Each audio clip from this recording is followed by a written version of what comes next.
Oh hey, I'm Joe the Blue Wizard, and welcome to this episode of the Blue Wizard Basics, the show where I make a quick video demonstrating one basic recipe or one basic technique with the pure purpose of inspiring your creativity.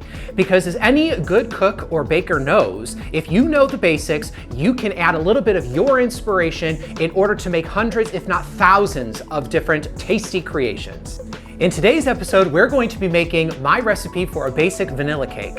Now, this recipe is deliciously moist and it has a fantastic buttery flavor to it. So I know that it's going to become your go-to recipe for vanilla cake as well. So let's get started. Okay, to start our recipe, we of course need to first preheat our oven to 350 degrees. And then we're going to bring in all of our ingredients. So we're going to start with our dry ingredients. Inside of this large bowl, I have 3 cups of all-purpose flour, to which I'm going to add 2 cups of plain white sugar, 1 tablespoon of baking powder, and 1 heaping teaspoon of kosher salt. Then we're just going to give that a whisk together. We want to make sure that there's no lumps in our flour and that all of the sugar and leavener and salt are all evenly mixed in. There you go. Now, the next thing that we're going to do is a little bit different than something that we normally do. Usually we would take and mix in our butter and our sugar in what we call the creaming method. This recipe uses what's called the reverse creaming method, where we're going to take the butter and just mix it in to all of the dry ingredients. So there's our 2 sticks of very soft butter, very important for this recipe. And then I'm going to take and put on a low speed my mixer until the butter is completely mixed in.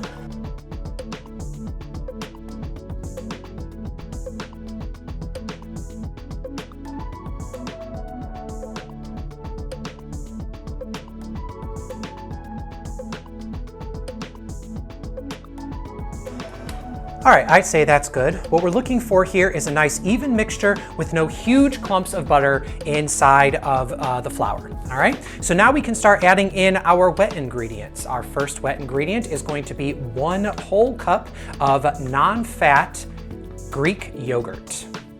We are also going to add in 2 whole eggs and 4 egg yolks.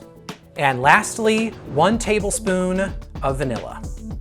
And as we know, I really don't measure that. And then let's mix it all in together.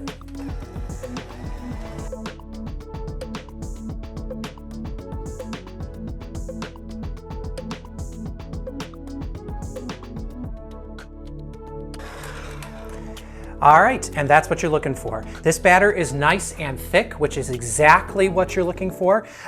So we're going to finish there. I'm just going to scrape the sides of the bowl to make sure that we don't have any, weird pockets of flour anywhere. And now that's ready, let's get ready to bake. So here I have 2 9-inch cake pans that I have both greased and lined with parchment paper, just to make sure that there's no chance that these cakes are going to stick after they come out of the oven. And I'm going to take and evenly divide that batter amongst our 2 pans. Now, a professional chef might take and actually weigh this batter out to make sure they were getting the exact right amount of batter in each of the pans. I'm not that, I guess, anal about these things, so I'm just gonna eyeball it. All right, so that's our batter evenly divided amongst our 2 pans. Now I'm going to take and use a spatula. I'm using an offset spatula just so it'll be a little easier to sort of evenly spread the batter in the pan. You want to make sure that you're getting a nice even distribution and that you don't have like thick and thin spots of your cake. Since this is a thick batter, we need to make sure to do this by hand. All right, there you have it. Our 2 cakes are ready to go. I'm going to put these on the middle shelf of our oven and bake them for about 35 minutes. You'll know when they're done when you lightly tap the top of the cake and the cake will spring back instantaneously. It's not going to leave an indent. Once the cakes are out of the oven, we're going to set them to cool for about 10 minutes in the pan. Then we're going to remove them from the pan, remove our parchment paper, and allow them to cool completely. And now they're ready to decorate however you'd like. Thank you so much for watching this video. If you liked it, please make sure to hit the like button as well as the subscribe button, so this way you don't miss out on any of the fun that we're having here on this channel. If you want to show me any of the cool creations that you've made with these basics, make sure to tag me on either Instagram or Twitter at JoeTheBlueWhiz. If you want this recipe or any of my other recipes, make sure that you go and click the link down below, or just head straight to BlueWizardFood.com. And remember kids, you don't have to be a professional chef or even a wizard in order to make magic in the kitchen.